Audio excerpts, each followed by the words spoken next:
Well, hey, BecomingMe.TV. I'm so excited for you to meet my friend Mallory. Mallory, welcome to BecomingMe.TV.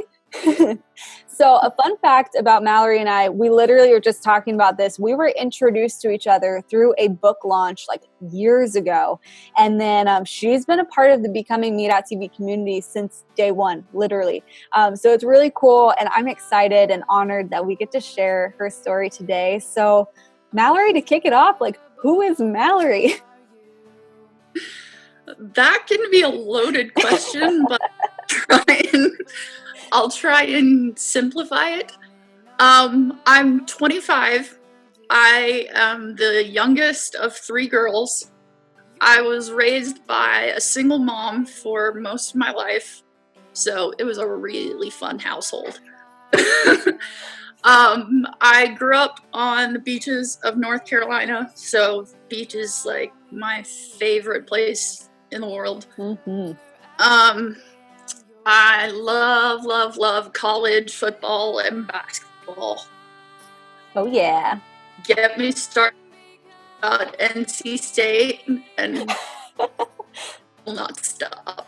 That's awesome. I have an amazing group of friends who are like the most important things in the world to me. Like, I will pick relationships with people above, aside from God, just about anything else in the world.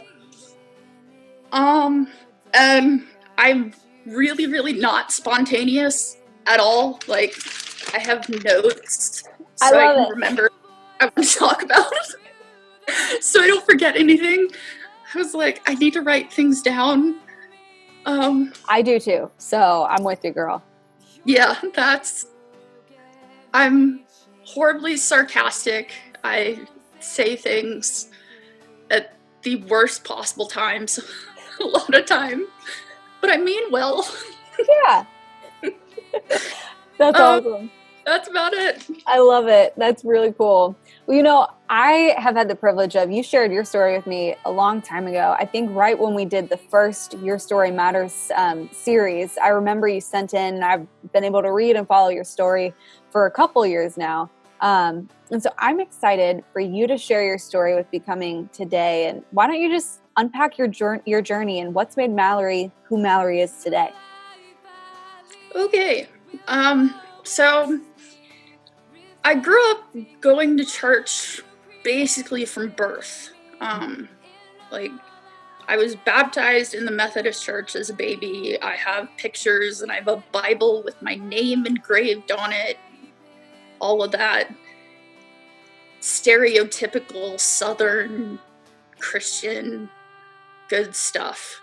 But nobody ever really told me what it was about or like why we did it. It was just sort of like, it's Sunday, you go to church on Sunday because that's how it is in the Bible Belt.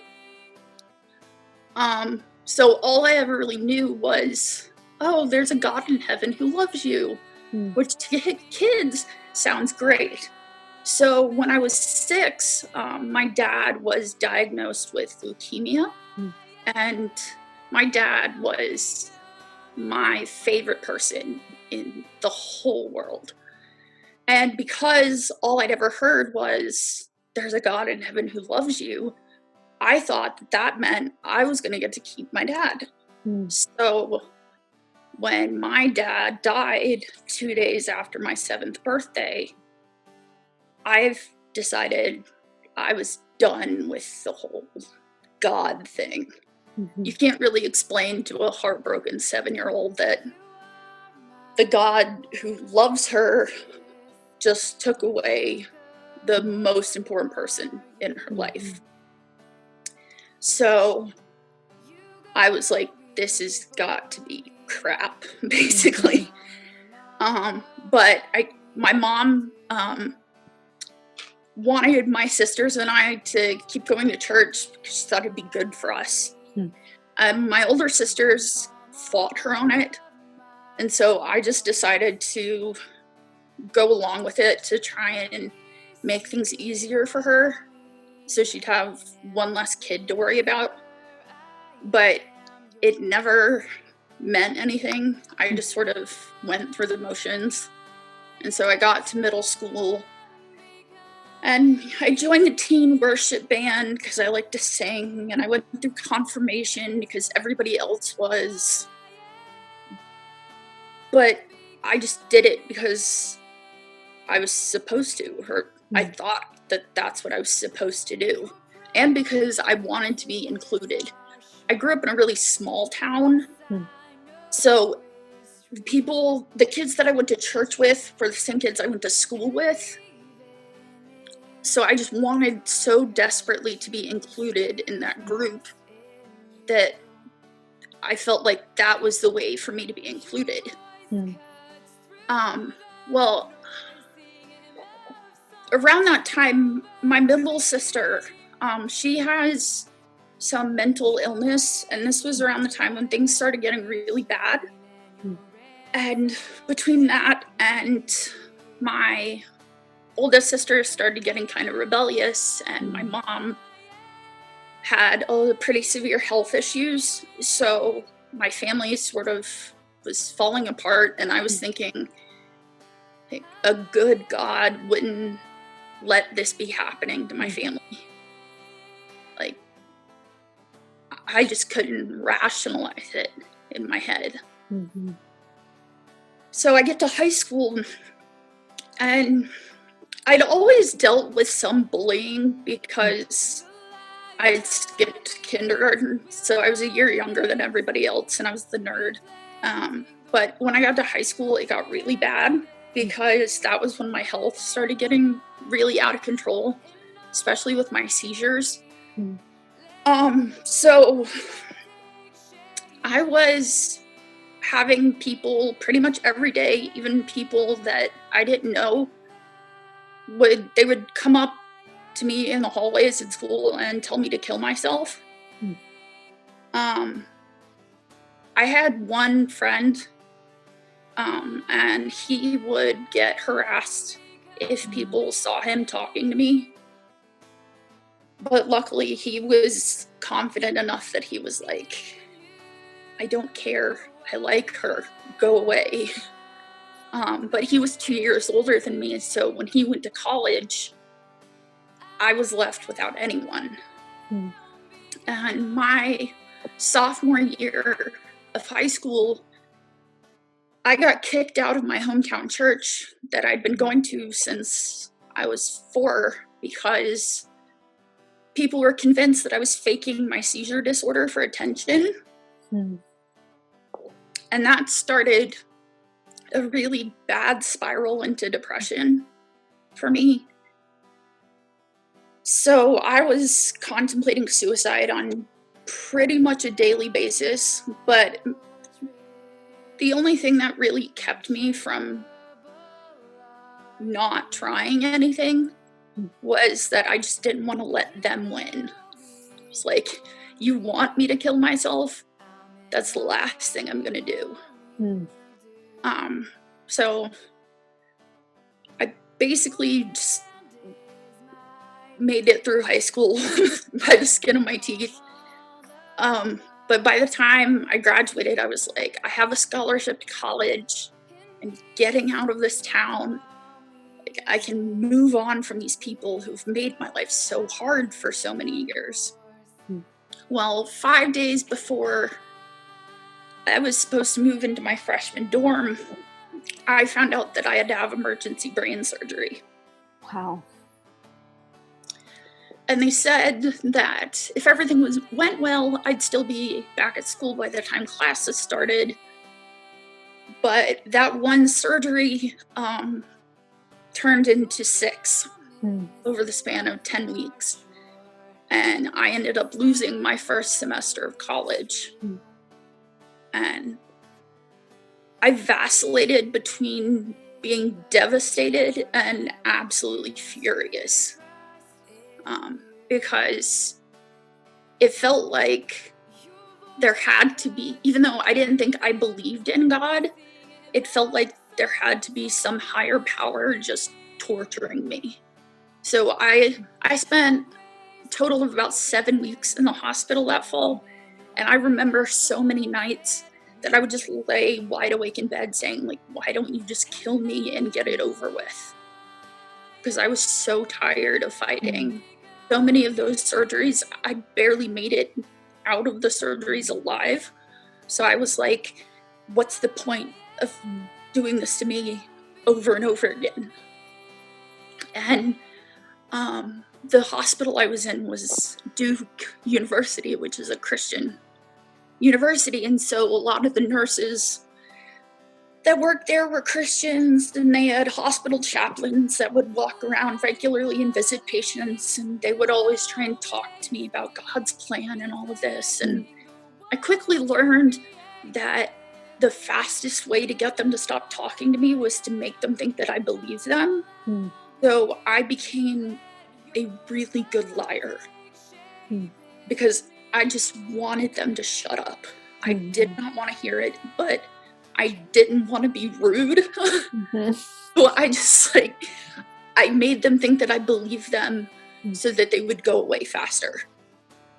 But that whole fall, pretty much, I was convinced that there was some higher power that was getting some twisted enjoyment out of torturing me. So when I finally got to college the next spring, which was spring of 2010, that was the first chance that I really had to process everything. But I mean, I was 17 years old, and I just faced several near-death experiences in the span of 3 months. So all I could really think was that I didn't want being the sick girl to define me or to let people become convinced of what I could do in life. And that summer, I had both of my feet reconstructed due to birth defects, and I was super excited about those surgeries because I was like, those are going to make my life better. And then that fall, I got a massive infection and nearly lost my foot. Wow. And they wanted to keep me in the hospital for 6 weeks to do IV antibiotics. And I was like, nope, not going to happen. I'm not missing another semester of college. You're going to have to find a way for me to do this antibiotic while I'm at school. So I went back to school and did IV antibiotics, 2-hour infusions twice a day, every day for 6 weeks, while doing a full class load. Wow. And I thought going into it, like, I just had 6 brain surgeries. I take medicine every day. This is going to be easy. Well, this was the most mentally, physically, and emotionally exhausting thing that I'd ever done. And right about the end of that 6-week period, I was sitting in my dorm room one night, and just out of the blue, I busted out crying. And it was like I had this epiphany, I guess. Because I just sort of instantly realized that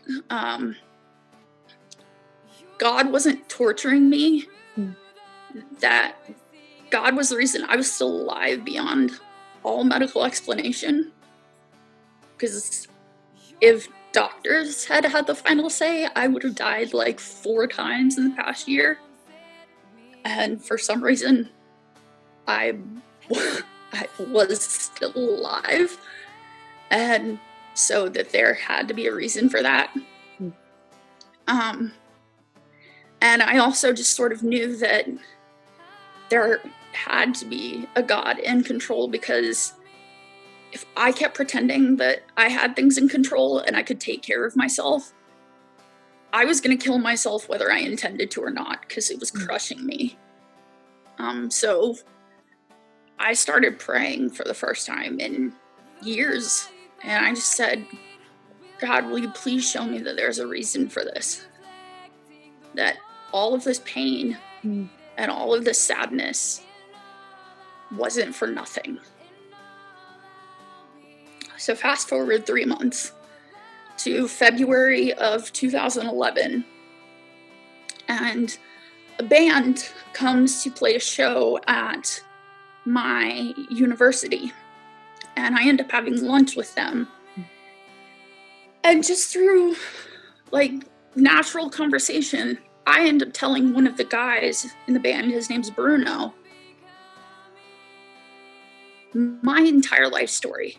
I'd never in my life told anybody my story before, and I told him every nitty gritty, ugly detail. And by the time I got to the end of it, I thought, this guy's gonna think I'm a freak. Like, why would you want to know all this about somebody you just met? I just met him like 3 hours ago. And he looked down at his plate for a minute and then looked up at me and said, Mallory, you're going to do big things with that testimony, bigger things than I'll ever do. Wow. And I didn't really know what to make of that at the time. And so I was just like, thank you. And I saw this band several times throughout the year, and they sort of became, I guess, my Christian role models, because they were the first Christians I'd met that didn't preach at me and didn't like try and shove it down my throat. They were sort of like, we're not going to hide who we are. And if you want to talk about it, that's great. But if not, we're cool. So it kind of felt like that gave me the freedom to ask questions. And so that October, they were back at my university, and I was sitting with one of the girls in the band, and I started telling her thank you for everything that they'd done for me, and how much they taught me and how much they'd inspired me. And she listened and she nodded. And when I finished, she said, well, that's great, Mallory, and you're welcome, but I don't think you realize everything you've done for us. And I was like, excuse me? And she starts telling me about how the day that they met me, when they got in the van, Bruno, he was speechless, and he told them my story. And that year, through knowing me, how I'd inspired them to be able to find joy during hard times, because I managed to stay so positive and so joyful while dealing with things that they couldn't even imagine. And my mind was just blown. It's like, these guys are the Christians that I've been looking up to this whole time, and God's still been using me to teach them something. And I had friends finally, who, what felt like out of the blue throughout that year, would tell me like what they'd learned from me, and how like knowing my story had helped them deal with their own problems. And my friends who were Christians would tell me how I'd helped their walk with God. And it was like, every time I heard that, not only did it make me weak in the knees, it was like God was tapping me on the shoulder going, hey, you wanted a reason for everything? This is it. And I was still trying to wrap my head around everything. I couldn't totally process everything that God was doing, because I felt like I'd been running from God for so long. And yet I was watching him do something with my life. So April 2012, my mom surprised me with a plane ticket to go to Nashville to spend a week with this, because they had releasing. And on my last night there, Bruno and his brother Taylor, who was also in the band, took me to this worship service called Sanctuary, which was basically just 600 or 700 college-age kids getting together in this giant auditorium and singing worship music for an hour. And I thought, cool, I'm going to get to listen to good music and hang out with two of my best friends on my last night here. Well, we get there, and a couple songs in, the singer says, okay, guys, it's our ministry night for the semester, so we have people up here at the front who are here to pray with you if you need prayer for something. And because I'd been burned by so many Christians, by that point in my life, I didn't like praying in public. I didn't like talking about issues in public, but something was like, get up and go. And because there was stuff going on with my family. And so I walked up to one side of the stage, and there were these 4 guys sitting there. And I said, can I talk to you? And 2 of them were looking at me, and they said, yeah, of course. And so I started talking to them, telling them what was going on. And I hated crying in public. I hated showing emotion, but I could not get halfway through what I was trying to tell them before I started sobbing. And I don't mean like crying. I mean like ugly, could barely get my words out, sobbing. And I remember thinking, like, what is happening? It's so weird. What is going on right now? And by the time I got to the end of what I was saying, the first guy grabbed my hand, and the second guy put his hand on my shoulder. And then the other 2 guys, who I didn't even think were paying attention, they all got up and they surrounded me and started praying. And I swear, if they weren't holding on to me, I'm pretty sure I would have collapsed on the floor. Like, it was a completely inexplicable feeling. And so 3 of them prayed, and I turned, and the 4th one, who hadn't said anything, turned out to be this guy that I'd met a couple nights before at the CD release show. And I was like, all I could get out was, hey. And he gets up, and he's this big, like, teddy bear of a guy. And he just, like, swallows me in this hug, and all he says is, how are you doing? And the first thing that came to mind was, I've never felt so broken in my life. And he said, good, because that means you're falling into Christ. Wow. And so he just held me for like 5 minutes straight and just kept telling me, God loves you, it's going to be okay. And then I finally go and sit down, because I'm like, you probably need to talk to other people. And a couple songs later, the singer says, okay, guys, we have 2 baptistry pools here. One's here behind the stage, and one is out in the lobby. And even though you guys haven't seen it, we've already had 3 baptisms tonight. And as soon as he said that, the whole place, like 600 or 700 people, busted out in applause and cheers and screaming with joy. And at that split second, I heard God. And I'd always thought up until that point that when people said, oh, God spoke to me, or I heard God say this, that it was like just Christianese crap, basically. But in that moment, it became completely real. And God said, go get baptized. Go get baptized. If you want this to be the year you get close to me, do it, and do it now, because you may not have the chance again. Because I'd grown up in the Methodist church. I'd never even seen an immersion baptism. Wow. So I got up and I walked up to Taylor, and all I said was, where do I go for the baptistry? And he points to me, and I walk straight into one of the guys who just prayed for me like 10 minutes earlier. So he takes me back to get changed. And he asked me, like, is there anybody you want to do it? I'm like, I don't know. Will you? And he's like, sure. And he takes me to the pool behind the stage. The band's still playing. Everybody's still singing. And he steps in the pool and he grabs my hand. I step in. The pool is burning hot. So I jump out. And I look out and I'm thinking, oh my gosh, these people are going to think I changed my mind. But there's a guy standing next to me, or next to the pool, and he goes, I think the one on the lobby is cooler. So we go out there and I'm like, okay, let's do this for real this time. And it actually felt really good because the lobby was pretty much empty. And for some reason I was almost nervous. And Brennan, the guy who was baptizing me, he, led me in the pool, and he just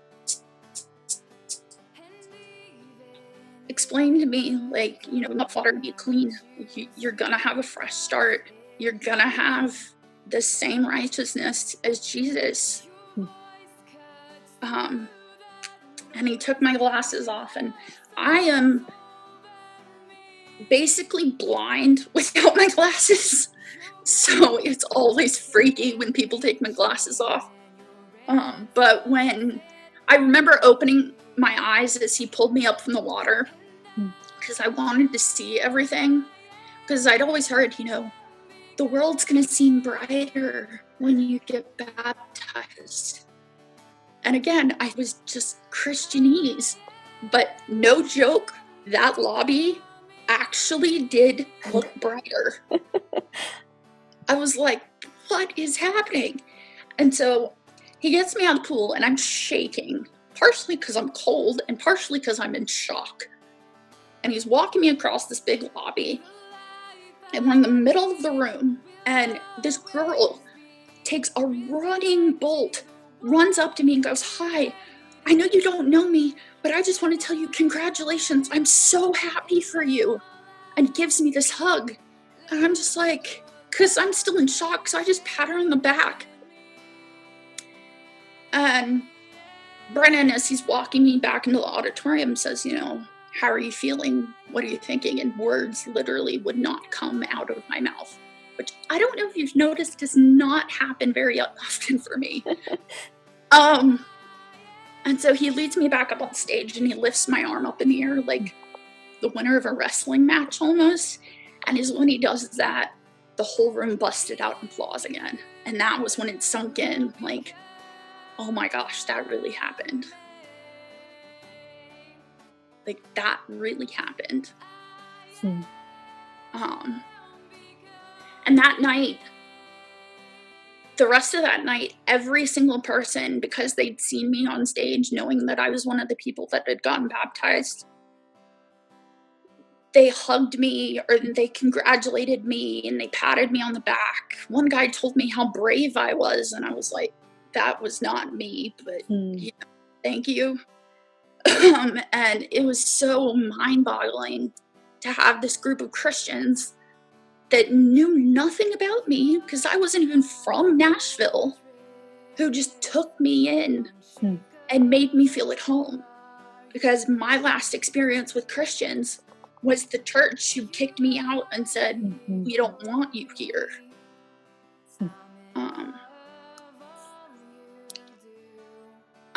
So that night when I got back, I was like, okay, God, things have got to change now. But over the next 6 months, I was still terrified to go back to a church because I did not want to get hurt again.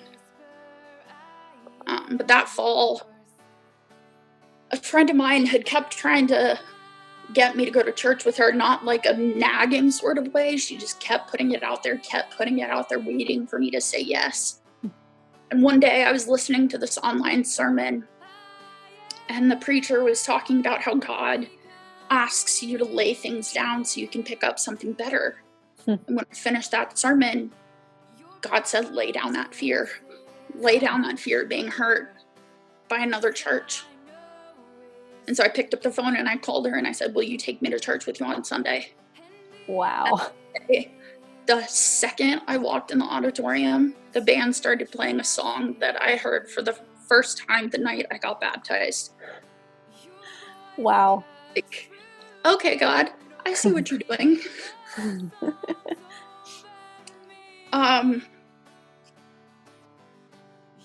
And so after I started getting, integrated into that church, and the pastor and his wife had a meeting with me, and they heard my story. And when I left that meeting with them, I told God, if you give me an opportunity to tell my story to people, I won't say no. And it was sort of like, after that, God was sitting up in heaven going, I'm going to hold you to that one. Because the craziest things started happening. I got connected with this pastor in Texas, Austin, Texas, who then told me to get on his message board, his church's message board, and tell my story to them. And then by December of 2013, they flew me out to Austin, Texas, because they wanted to meet me. Wow. Because they were so impacted by my story and everything, that all the ways that I'd ministered to them through their message board. It's like, what? This isn't supposed to happen to me? So, fall of 2013, I feel like, as weird as it sounds, I felt like I was finally getting my groove. I was really loving the church that I was at. I felt like I was really having that desire for a relationship with God. I felt like I was working through a lot of the wounds that I'd been holding on to, and a lot of the scars that I still had.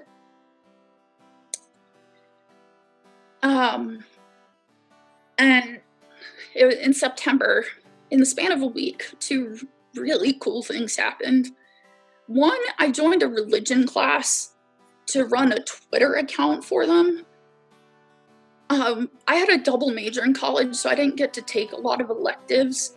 And I heard about this professor's class, and they were doing a Twitter experiment. And I just emailed him, and I said, can I come sit in on your class for a day? And he said, why don't you come join the class and run a Twitter account for us? And I was like, why not? And the class was 15 guys and 1 girl, and I'd been through a lot of emotional abuse from guys in my life. So when I walked in that class, I was like, I freaked out. Internally, like, what am I doing? What am I doing walking in here? But there was one guy that I knew really well. Well, not really well, but I knew him well enough to, like, connect with him to give me, like, almost a security blanket.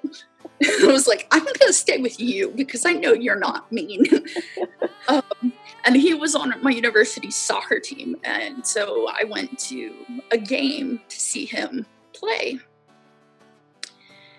that same week that I joined the class. And after the game, he was like, you got to come back. I think you're my good luck charm. And he brought me to their after game meal and started introducing me to the rest of the team. And at my university, because it was a small school at the time, our football team wasn't that big of a deal, and they were awful. So the soccer teams were the big deals. So the guys' soccer team, they were the coolest guys on campus. They were the ones, they could hang out with anybody they wanted to. Everybody wanted their attention. And I was the, like, not conventionally pretty, overweight, outcast nerd. And these guys were like, no, we want you.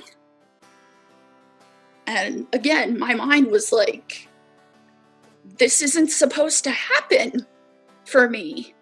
Well, fast forward a few weeks after I met both of these groups of guys, my seizures came back for the first time in 7 years. I've had a seizure disorder since I was 2. And it's happened in, like, blocks of time where I'll have them for several years, and then they'll basically disappear for several years and then come back. Well, they came back this fall. It was the fall of 2013. And the guys in the religion class, that was where the seizure started at first. And every time it happened in that class, I felt so guilty because I was like, I never would have joined this class and interrupted your time and distracted you if I had known that this was going to happen.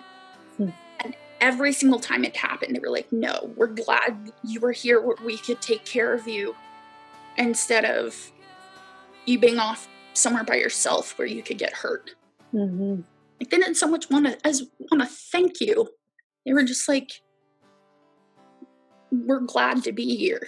And so again, it was not just helping me like trust guys again after a lot of emotional abuse, but trusting Christians and realizing Christians could actually be good to me without ulterior motives, without being two-faced. And the soccer team, when they started seeing me having seizures, I thought, everybody on campus wants to be your friend. Like, your lives would be so much easier if you just, like, left me behind. Like, you have enough going on. You don't need my drama. You don't need to deal with me. Like, go hang out with people who are as cool as you. And they just wouldn't take no for an answer. They were like, no, we're here and we're not going away. And those two groups of guys, I have a history of depression, and it came back really hard that year because of dealing with all the health stuff. And all I was trying to do was get to graduation because that was my senior year of college. Those two groups of guys, I'm fully convinced, are how God saved me through that year. Wow. Because every time I felt alone, every time I was too sick to leave my dorm, one of them or a group of them would show up. They'd bring me lunch and have lunch with me. They'd text me just to say hi and see how I was doing. Like, one time I got bullied by a group of kids that I didn't know. The next week, 4 of them showed up to walk me out of class. Like, they were always there. And some of them are still my best friends today. That's awesome. Like, this is why I think that my friendships are so important to me now. Because I know what it's like to feel like nobody would care if you just disappeared. So it's like, I always want to make sure that nobody I love ever feels like that. It's something that's always very important to me, is to make sure that the people that I love know that I'm here for them, no matter what time it is. I will pick you over sleep any day, and I love my sleep. Oh yeah. And so I moved to New York for grad school. And I was so excited. I love New York City. My mom took us there several times growing up because it's one of her favorite places too. And the very first day I went looking for a church, I found the place that was perfect for me. And it turned out it was an accident, because I had my apartment address the week before I moved up there, and I literally put it in the map app on my phone and just then like typed in church to see what church was around it. Well, there was some error in the data, and it said the church was on 3rd Street instead of 3rd Avenue. And I was like, ooh, I want this church. It's a block and a half from my apartment. And by the time I fell in love with this church off their website, then I realized it was about 11 blocks away. But I was like, no, I gotta go there anyway, because now I want to. And then it turned out to be perfect for me. They were my family, like, the entire 2 years. And it just showed me that, like, for all the years that I spent with God, and for all the years that I spent terrified of Christians and churches and believing that if I wasn't good enough for God's people when I was a teenager, then everybody had to be like that. Sorry. You're good. He's a God of redemption. And he brought me to Christians, and he brought me to a church that was my family when I needed one. And I'm so grateful that for all of these people that I've met in all these different stages of my life, that once I realized the impact that I can actually have even when I feel like such a disaster, when I'm dealing with so many different health issues and I feel like I'm kind of just in survival mode, he can still use me to help people. That's the most humbling and fulfilling thing in the world to me, because all I want to do is make a difference. I don't want to be so caught up in my own problems that I forget to love people. And I had to move back to North Carolina in the fall of 2016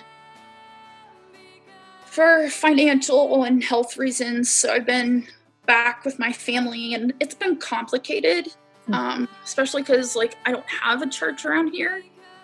But thank God we live in the era of social media and technology, because it's kept me connected to the people who are just as much my family as the people I share blood with.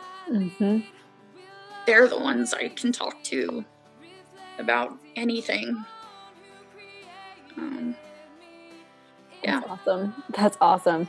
I mean, thank you for unpacking your story and your journey. You like literally are a warrior. We say that word a lot, and like you fought through and are fighting through crazy hard things. And I love what your friend said to you the first time you shared your story, that God is going to use you, and he has and continues to use your story. And if you were hanging out with another woman on her own becoming journey, what would you say to encourage her? Okay, so as I said, I brought notes because I wanted to make sure I made sense.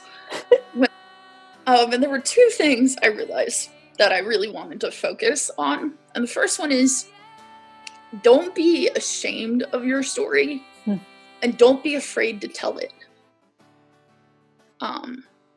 Anytime that I have the opportunity to tell my story to people, I always tell them, I want to hear your story too.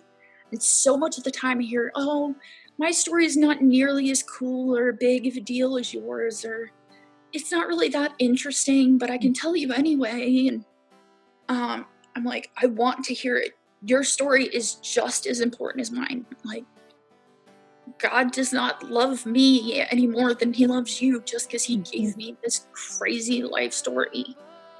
And I realized that what you were scared to say, somebody else out there, somebody that you could meet at the weirdest, most random time, is dying to hear. Yep. And you need to be open to that. To sharing your story cannot just help other people, but it can bring healing to you too. Because I used to be so ashamed of my past. Before that first conversation with Bruno, I didn't want to tell people about my past. I thought it was like admitting all of my flaws and admitting all of my mistakes and all the ways that I'd screwed up and everything that was wrong with me. But God showed me that that was the way I could be used for something good. That was the way that I could make a difference, not the way I thought. And sharing my story and all the different conversations that I've been able to have through that has brought so much healing to me. And Revelation 12:11 says, they overcame him by the blood of the Lamb and the word of their testimony. Like, it says, the word of your testimony is how we can overcome. It's a part of the package. Yep. So don't forget that, and don't be afraid to talk. That's a good word. And the second thing is to remember not to mistake the talents and passions and dreams that God has for you to help you live an abundant life for your whole identity. Growing up, I thought that my whole worth was rooted in my intelligence and my grades and my school success. So when the brain surgeries happened and I had to withdraw from college, part of me was so devastated because I felt like a failure. I felt like I had no meaning anymore. I didn't know who I was without school to focus on. Well, a couple years after that, a blog friend of mine sent me Love Does by Bob Goff, which if you have not read that book, you really should. It's amazing. And there's a passage in it that really sums this up for me. It says, actually, the real game of bigger and better that Jesus is playing with us usually isn't about money or possessions or even our hopes. It's about our pride. He asks if we'll give up that thing we're so proud of, that thing we believe causes us to matter in the eyes of the world, and give it up to follow him. He's asking us, will you take what you think defines you, leave it behind, and let me define who you are instead? And it took this journey over the past almost 9 years to realize that my worth isn't defined by my intelligence or how smart I am or what I can do in school or the degrees that I get or the job that I can get. It's defined by the person that God made me to be. It's the person who loves with her whole heart, who cares so much about the people around her, who has dreams that are about love instead of financial or textbook success. God gives us passion and talent and dreams and hopes, but those are just supposed to be part of our life, not who we are as a person. Yep. That's good stuff. Oh my goodness. Like, you're dropping gold all over the place. I love what you had to share. And thank you for walking us through your journey, how you're living everything you would encourage somebody else with. Like, you're living that stuff. And that's what I appreciate about your story. And I mean, from day one of me meeting you, you know, I love what you shared. Everyone has a story. Your story matters, and don't be ashamed of it. Like, you need to speak it because someone else needs to hear it. Someone else is dying to hear someone else who they can relate to. And that's a big deal. So thank you for sharing the gift of you and your story. I'm cheering you on big time, girl. This is good stuff. Thank you. Thank you for having me.